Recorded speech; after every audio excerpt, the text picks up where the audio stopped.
Marcelo Rossi, estou aqui, conforme prometido para você, para entregar em mãos para o Jair seu filme. A verdade continua. Marcelo, do que o Brasil precisa? Precisa de um versículo da Bíblia, João 8,32. E conhecereis a verdade, e a verdade vos libertará. Com ela, nós chegaremos num porto seguro. Valeu, Marcelo. Obrigado aí. Beijo. Tenho esse material somente em DVDs e vocês podem procurar aí o canal Bispo TV News, que ele vai dar os dados a vocês como adquirir esse material, ok? Muito obrigado.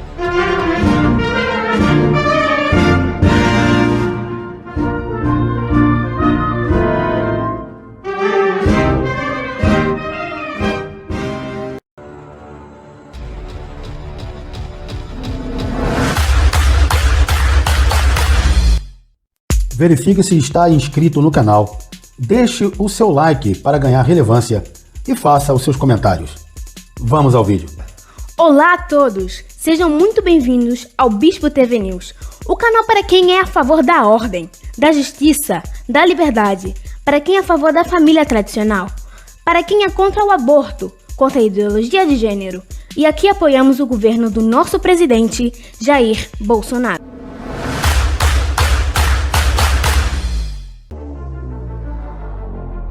Marcelo Rossi, estou aqui, conforme prometido para você, para entregar em mãos para o Jair seu filme. A verdade continua. Marcelo, do que o Brasil precisa? Precisa de um versículo da Bíblia, João 8,32. E conhecereis a verdade, e a verdade vos libertará. Com ela, nós chegaremos num porto seguro. Valeu, Marcelo. Obrigado aí. Beijo. Tenho esse material somente em DVDs e vocês podem procurar aí o canal Bispo TV News, que ele vai dar os dados a vocês como adquirir esse material, ok? Muito obrigado.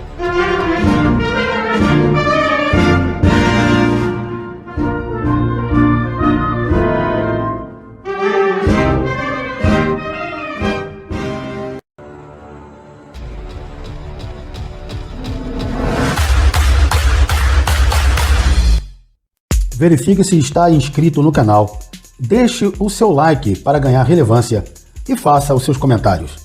Vamos ao vídeo. Olá a todos, sejam muito bem-vindos ao Bispo TV News, o canal para quem é a favor da ordem, da justiça, da liberdade, para quem é a favor da família tradicional, para quem é contra o aborto, contra a ideologia de gênero. E aqui apoiamos o governo do nosso presidente, Jair Bolsonaro.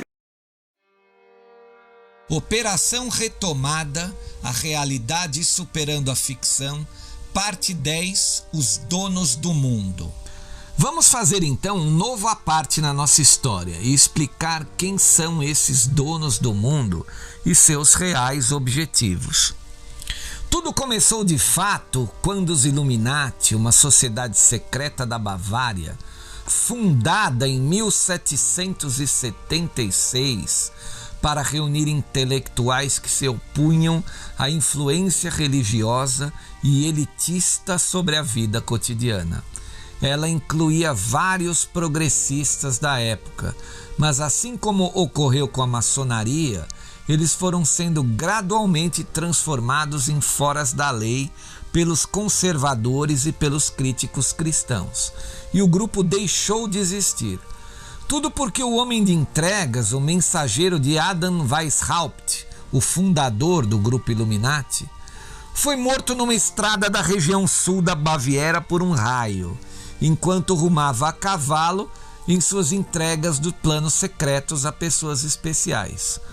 O fato é que os planos foram descobertos pela polícia local e a dinastia Rothschild, que patrocinava então os Illuminati e patrocinava também Adam Weishaupt, tiveram de sair correndo da região. Eles eram de fato e realmente verdadeiros foras da lei. A partir do final da década de 1980 e do início dos anos de 1990, mais especificamente após a queda do Muro de Berlim e do esfacelamento da União Soviética, o mundo passou a conhecer apenas uma grande potência econômica e principalmente militar, os Estados Unidos da América. analistas e cientistas políticos passaram a nomear então a ordem mundial vigente como sendo uma ordem de força unipolar. Entretanto, tal nomeação não era consenso. Alguns analistas enxergavam que tal soberania pudesse não ser tão notável assim. Até porque a ordem mundial deixava de ser medida pelo poderio bélico e espacial de uma nação, como era na época da Guerra Fria, e passava a ser medida pelo poderio político e econômico.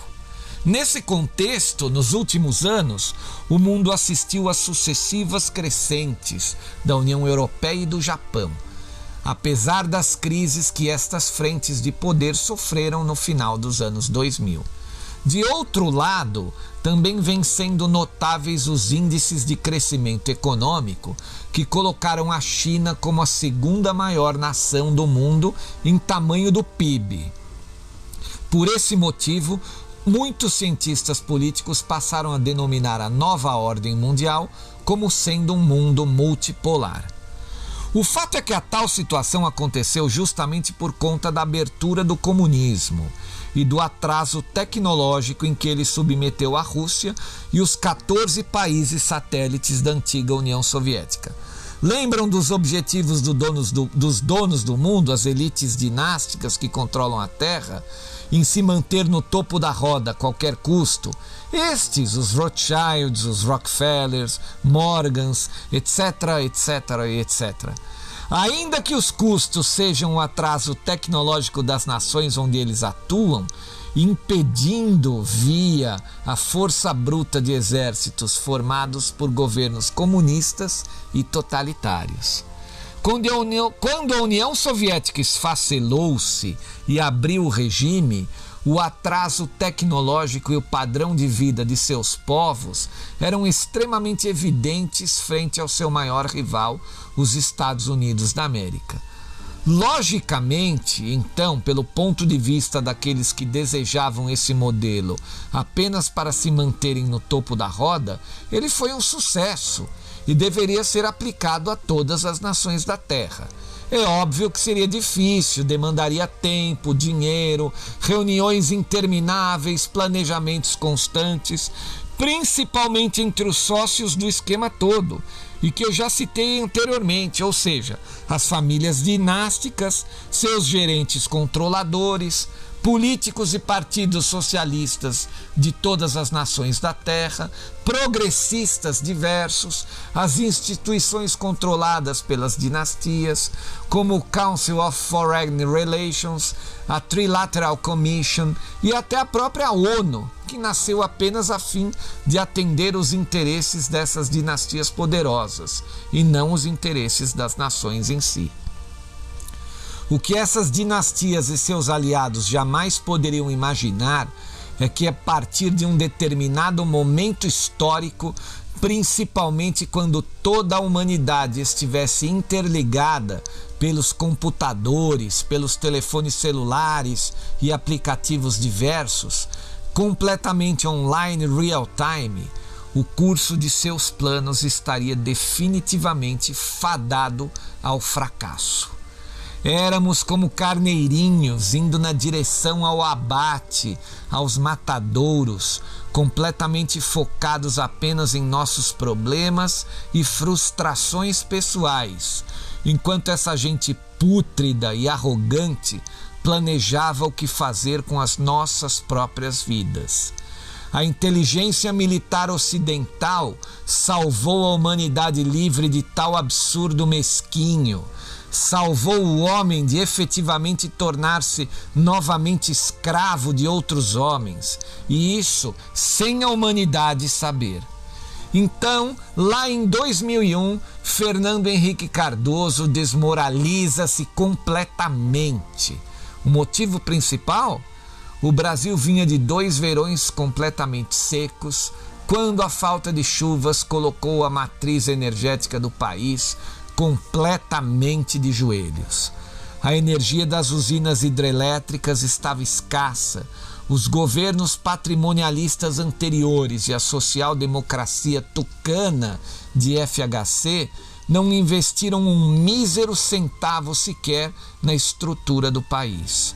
Toda ela havia sido construída no regime militar.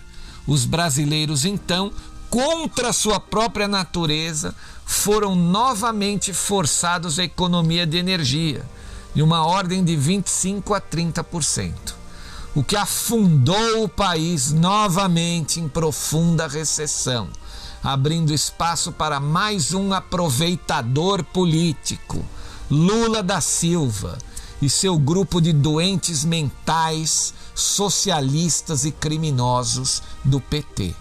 A crise hídrica profunda ficou conhecida nacionalmente como a crise do apagão. Durante todo o ano de 2002, Fernando Henrique Cardoso, um político de estirpe perigosa, de devoção aos donos do mundo, aos bilionários e à nova ordem mundial, agente globalista apátrida, além de estragar um golpe de Estado das Forças Armadas venezuelanas contra Hugo Chávez, seguiu apoiando veladamente o ladrão Lula da Silva em sua campanha presidencial. A pressão cambial no Brasil era monstruosa, exatamente porque Lula da Silva ainda não fazia o jogo destes donos do mundo. Mas por pouco tempo, porque a FHC levou Lula a Davos, na Suíça, a meca dos globalistas, para conhecer George Soros e tranquilizar os bilionários. Lula, então malaco velho e experiente ratazana política, entendeu o que deveria ser feito. Notadamente, Henrique Meirelles, homem de Soros, esteve à frente do Banco Central brasileiro durante toda a estadia de Lula da Silva no Planalto. Os donos do mundo continuavam donos das finanças brasileiras e pouco se importando com a qualidade de vida dos brasileiros. Lula da Silva basicamente impulsionou o crescimento do Brasil na base da tomada de crédito das pessoas físicas e do consumo das mesmas. Juros altíssimos para nós pagarmos mesmo e danem-se todos os brasileiros. Com a crise do Lehman Brothers no final de 2008, Lula da Silva acabou se beneficiando da migração de capitais do hemisfério norte para o mercado brasileiro. Naquela época dava a impressão de que nossa economia bombava, tratavam-nos como a bola da vez. Mas se você costumasse ler naquela época Gazeta Mercantil, um jornal financeiro de edição diária, perceberia que algo estranho acontecia. Porque justamente com a euforia das pessoas aqui, crescia também assustadoramente a dívida interna do país. Cada vez mais a nossa dívida aumentava frente ao PIB da nação. A sorte daqueles anos de 2008 e 2009 foi a migração em massa dos capitais para cá. Porém, era sabido que em algum momento, com o fim da crise, eles voltariam. Barack Obama havia vencido as eleições americanas pouco antes e prometia acabar com a crise. O seu "Yes, we can" seduzia os americanos para o buraco. Os donos do mundo aceleravam a agenda e seu próximo golpe no Oriente Médio estava próximo. A Primavera Árabe, provocada e fomentada por Barack Obama a fim de causar uma migração em massa de islâmicos para o continente europeu. A Europa católica deveria cair para o avanço dos planos da nova ordem mundial. O ideal para estes seria a Europa completamente islamizada no longo prazo. Um cristão ocidental, em média, gera 6 vezes menos filhos do que um homem islâmico. Em 30 anos, então, a Europa estaria completamente islamizada. Surge então o conflito na Síria, após a queda de vários governos de linha dura do Oriente Médio que poderiam oferecer resistência aos globalistas. O conflito sírio provocou até o momento mais de 500 mil de mortes e gigantesca migração de muçulmanos para a Europa. A Primavera Árabe, como ficou conhecida mundialmente, foi uma onda revolucionária de manifestações e protestos que ocorreram no Oriente Médio e no norte da África a partir de 18 de dezembro de 2010. Houve revoluções na Tunísia e no Egito, uma guerra civil na Líbia e na Síria.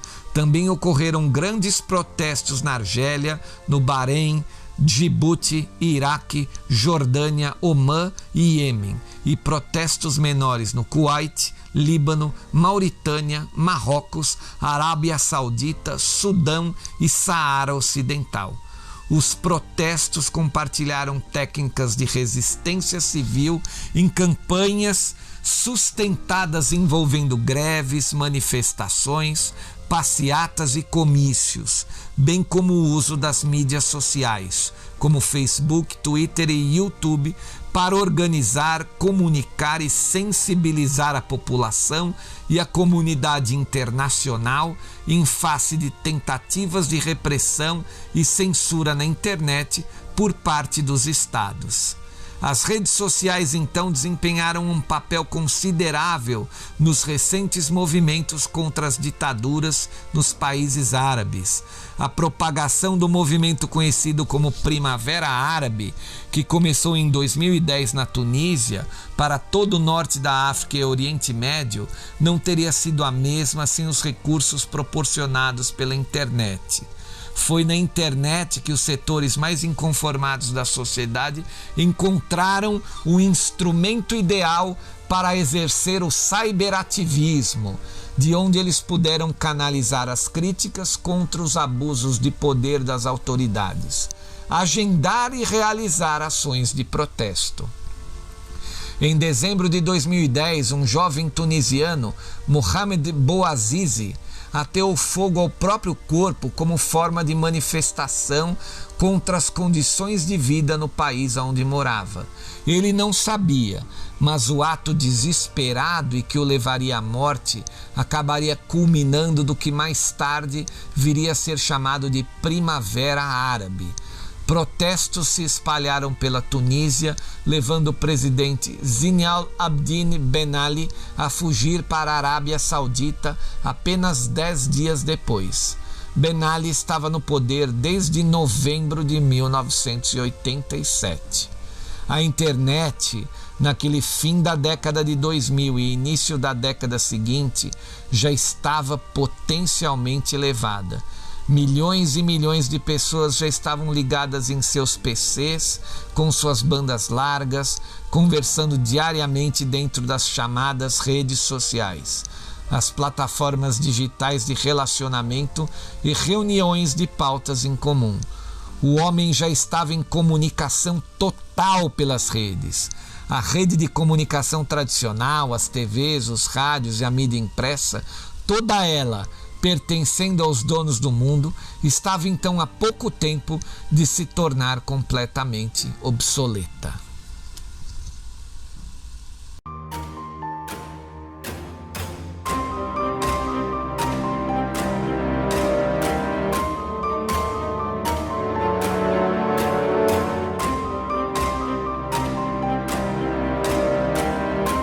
Marcelo Rossi, estou aqui, conforme prometido para você, para entregar em mãos para o Jair seu filme. A verdade continua. Marcelo, eu tenho usado muito nas minhas andanças pelo Brasil do que o Brasil precisa. Precisa de um versículo da Bíblia, João 8,32. E conhecereis a verdade, e a verdade vos libertará. Com ela, nós chegaremos num porto seguro. Valeu, Marcelo. Obrigado aí. Beijo.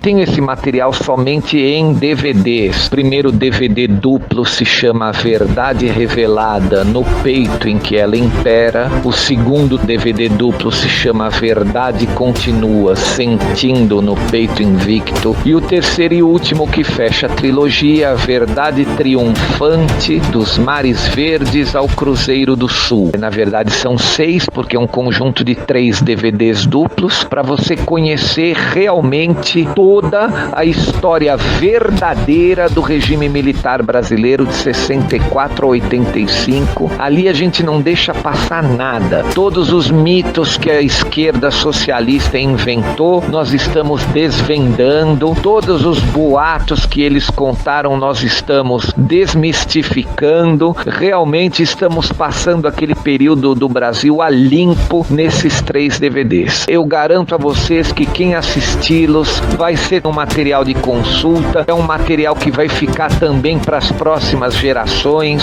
e vai trazer grandes revelações e grande conhecimento para quem adquirir e assistir com atenção. E vocês podem procurar aí o canal Bispo TV News, que ele vai dar os dados a vocês como adquirir esse material, ok? Muito obrigado.